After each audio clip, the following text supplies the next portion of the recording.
Hello, well this is a video to help you with this worksheet. If you've had a read through, these are the questions down here. We're only going to do up to question 6. Sometimes the answers are hard to find, they're hidden away and not very easy to spot, so give it a bit of help with that. So the first one, 3 harmful substances in tobacco smoke, and they're there. It's tar, nicotine, carbon monoxide, and some information about what they actually do. Next question, explain why there is a greater amount of harmful substance in the fag end of a cigarette. Now, the answer to that is in this bit, and what it's telling you is that when a cigarette is smoked, smoke is passing from the lit end down to the filter, and that bit at the filter end is constantly absorbing material from the smoke. So if you smoke further and further down the cigarette, you get the fag end, the end of the cigarette, contains more absorbed material than the rest of the cigarette. And in fact, one of the pieces of advice that was given to smokers was, if you can, leave a big fag end or a big stub, and that way that you would actually absorb less of these poisonous materials, this tar, nicotine and carbon monoxide. Next question, why smokers are liable to get a smoker's cough, and that is because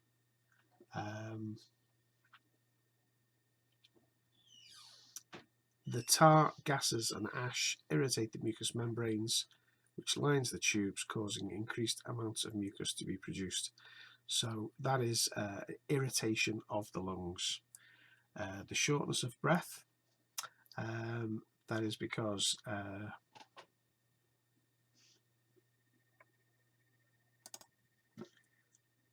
the tar, ash and phlegm accumulates, blocks the smaller air tubes, causing shortness of breath. And finally, bad breath. Now, apart from the fact that the tobacco smoke does smell unpleasant, also the phlegm, the mucus inside the lungs, can become infected with bacteria and pus, and that has a smell all of its own. That is a bad smell. Next question, question 2. 13 disadvantages of smoking are listed, and it asks you to rearrange them in order, starting with the one that you consider to be the greatest disadvantage. Now, there's no really right or wrong way to answer this question. What it's really there for is to just make you think about each one of these factors and have a think about which one, the reasons why you think that they're bad. Next one, list the diseases linked with smoking. Well, there's a whole load of them there. There is bronchitis, they're up here. Bronchitis, emphysema, pneumonia, cancer, heart attack, ulcers, gangrene and amputation. Next one, compared to non-smokers, what illnesses are young people more likely to have if they smoke up to 6 cigarettes weekly? And the answer to that one is up here. It says that young people who smoke up to 6 cigarettes weekly, they're going to get more frequently coughs and colds, and more likely to become short of breath after exercise. Next question is, what is meant by passive smoking? And that's up here. Passive smoking is breathing in air containing other people's smoke, and it's a health hazard. Describe 2 health hazards of passive smoking. There are 2 up here.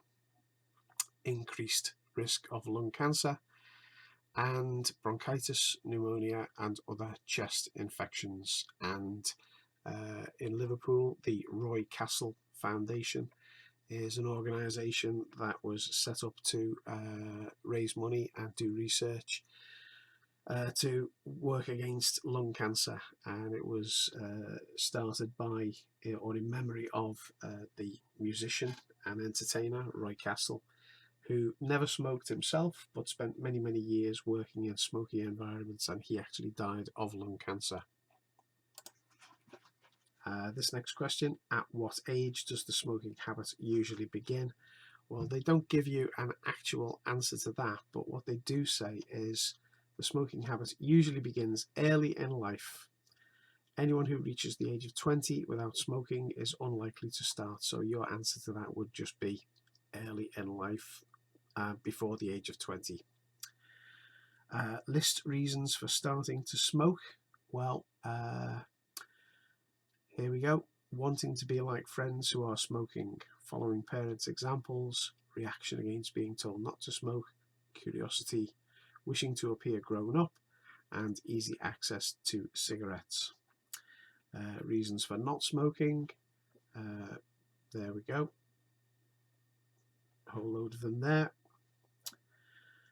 D. Name 7 suggestions which may be helpful to someone who wants to give up smoking.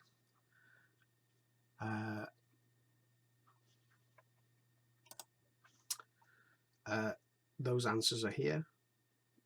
Dummy cigarettes, tablets that give cigarettes a nasty taste, chewing gum sometimes containing nicotine, eating sweets, hypnosis, counselling, attending a clinic for advice and support, and something that's not on there because this book's a little bit older, and that is vaping, which is one way of breaking the smoking habit.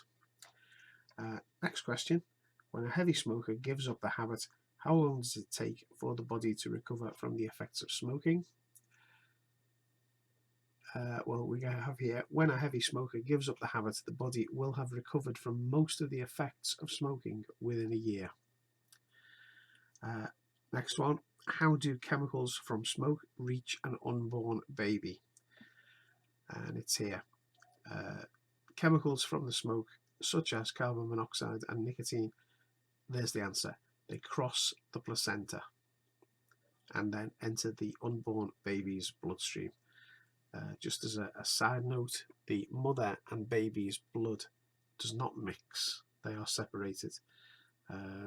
Any chemicals that are in the mother's blood will pass across the placenta, there we go, and then enter the baby's bloodstream.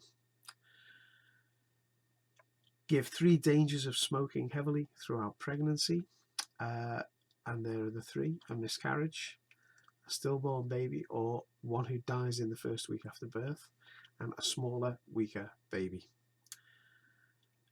6A, what is snuff?